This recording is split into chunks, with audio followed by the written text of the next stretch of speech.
अस्सलामु अलैकुम वरहमतुल्लाहि वबरकातुहू। मोहम्मद साजिद सवाल करते हैं, अगर कोई रोज़ा रख कर सारा दिन सोया रहे, नमाज भी ना पढ़े, तो क्या उसका रोज़ा होगा या नहीं होगा?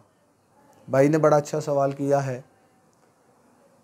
भाई का सवाल ये है कि अगर किसी ने रोज़ा रखा और रोज़ा रखने के बाद वो सारा दिन सोया रहा, ना फजर, ज़ोहर, असर कोई नमाज भी उसने अदा नहीं की, तो क्या जानबूझकर नमाज़ें कज़ा करने की वजह से उसका रोज़ा भी होगा या नहीं होगा?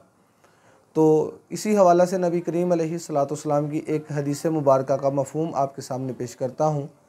नबी करीम अलैहिस्सलाम ने इरशाद फरमाया कि कुछ लोग ऐसे भी हैं कि जो दिन भर रोज़ा रखते हैं, यानी कि भूखा और प्यासे रहते हैं, और सिवाय उनके भूखा प्यासा रहने के उन्हें और कुछ भी नहीं मिलता।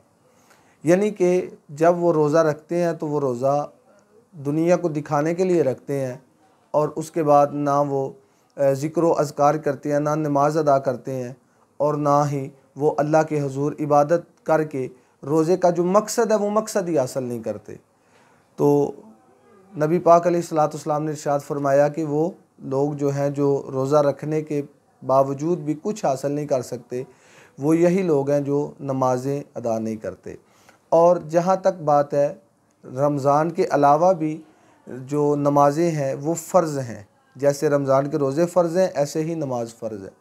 जानबूझकर बल्कि किसी भी सूरत में नमाज को छोड़ देना ये गुनाह से खाली नहीं, इसका बहुत ज़्यादा गुनाह है।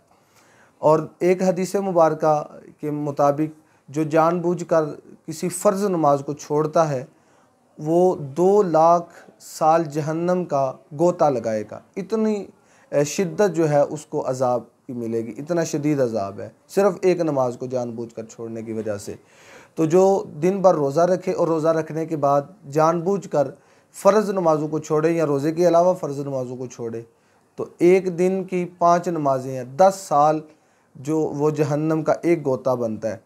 तो इसलिए नमाज को कभी भी कज़ा ना करें, कभी भी कज़ा होने ना दें, हर सूरत में फ़र्ज़ नमाज को अदा करें। और जहाँ तक इनका ताल्लुक़ है कि उसका रोज़ा होगा या नहीं, तो नमाज अलग हुक्म है, रोज़ा अलग हुक्म है।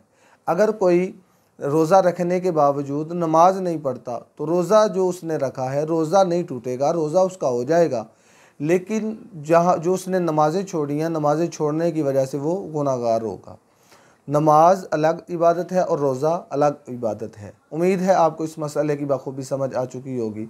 अल्लाह करीम की बारगाह में दुआ है, अल्लाह रब्बुल इज़्ज़त हमें शरई मसाइल को सीख कर, समझ कर उन पर अमल करने की तौफ़ीक अता फ़रमाए।